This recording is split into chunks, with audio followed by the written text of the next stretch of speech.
Hey everyone, so in this video I'm going to go through Trait Mania just a little bit and show you my two entries that I ended up doing.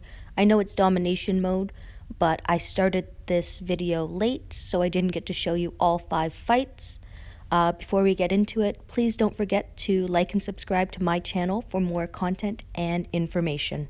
So Trait Mania is one of my least favorite arenas to do just because the combat rules are so ridiculous sometimes. Like, there are no mods that are in play, so it means if I run a Mercer lead on attack, I get a whole round of attacking without the opponent being able to do anything. And yes, that also means I lose out on an attack bonus, but against some of these defensive teams that run Mercer as a lead, this is the only way to counter them. Otherwise, in my opinion, you have to skip those teams and hit other teams. Some defensive teams are able to rush on the first turn. So if your whole team was stunned by Mercer to start, there would be no chance of you even winning the match, nonetheless being able to finish it in a reasonable number of turns.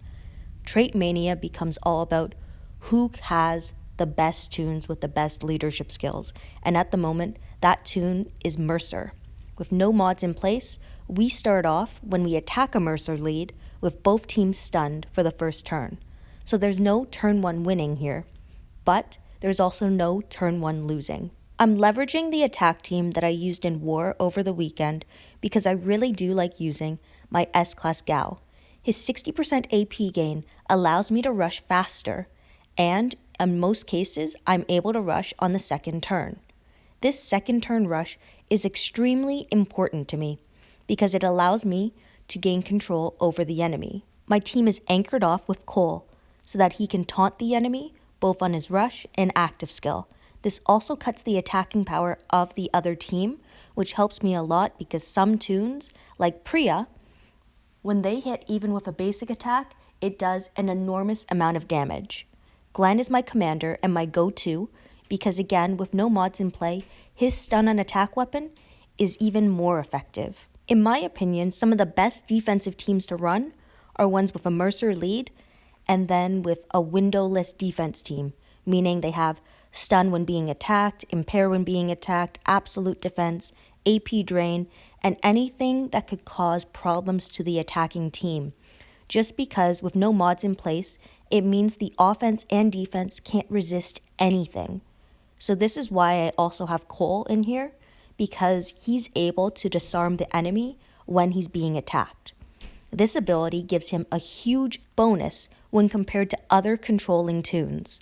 Cole is one of my favorite tunes to use, and I love how he can fill in for both a controlling tune and a disarming tune.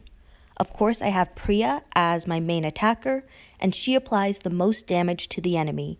Even though there is no attacking lead, she still can do an enormous amount of damage by being an S-Class tune, and whenever Glenn rushes, we get a great plus 65% attack as well as defense boost, plus he confuses the enemy. Now, in one of my recent videos where I filmed War against Cheese Factory, a user recommended to me to use Diego instead of Cole, so I decided to give it a go in arenas.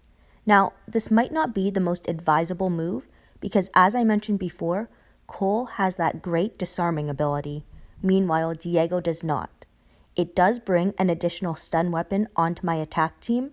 It also gives me a turn 3 active focus, which can be super useful, and of course his rush cuts everyone's defense by 65%. This will help a lot when attacking the enemy if I have this plus 65% attack bonus and then adding in the defense debuff to the enemy. This should help me make short work of the defensive team, but it can also create problems, as I mentioned before, where I don't actually have a tune that can disarm the enemy. So if I come across a lot of windowless teams, it means I'm exposing myself to potentially being stunned, taunted, confused, impaired, AP drained, and so on. With a lot of these defense teams, my main focus is trying to take out their heavy attackers first, because I know if their heavy attacker is able to get off a critical hit on one of my tunes, they have a high potential to die. Even though they have a Mercer lead on this team, I know this team is very effective at killing. Thankfully, when fighting this team, I did have Rampage go off, which hasn't been happening a lot in this arena, but she's also missing mods, meaning she doesn't have the I think it's plus 46 crit chance. Instead, she only has one team player ability, which is coming from Diego, which is plus 35 crit points, plus her 10 base crit points. Hopefully, in the near future, I will be able to craft team player on Mercer as well. This will give me an additional attack as well as crit bonus so that this team will be more effective in actual battle, meaning war and raids as well. So as you've seen, my attack team is doing really well in arenas.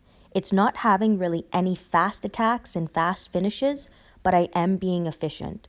I know that before I had Mercer, I was struggling a lot in Trait Mania, especially when coming up against teams that rushed faster than my offensive team, or ones that caused me great distress like a Mercer defense lead.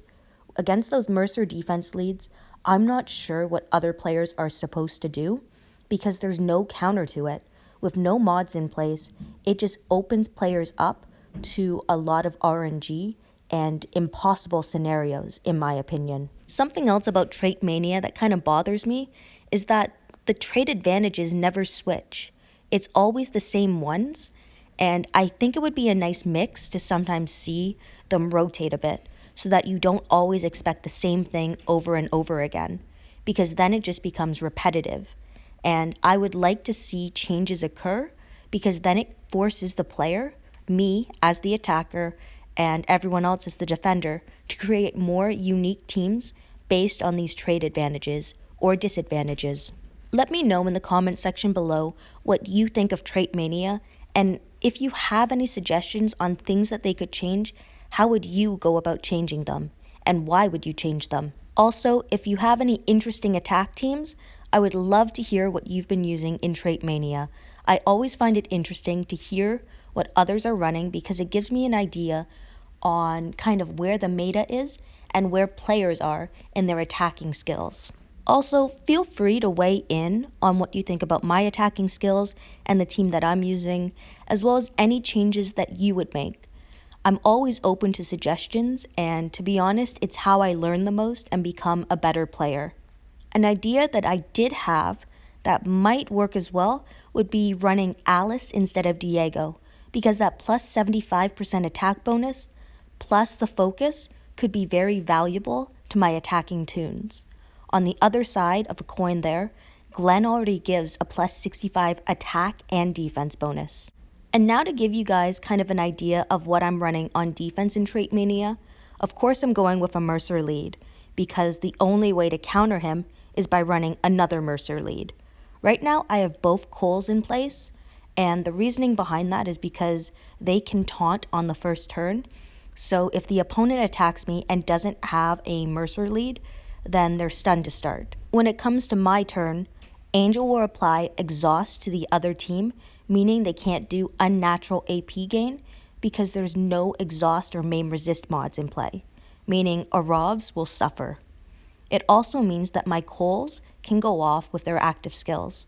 So that turn 1 active skill means I can taunt 3 to all 5 of their tunes. I also have Priya here because of her rampage and attacking ability, so I have the chance to actually kill the other team.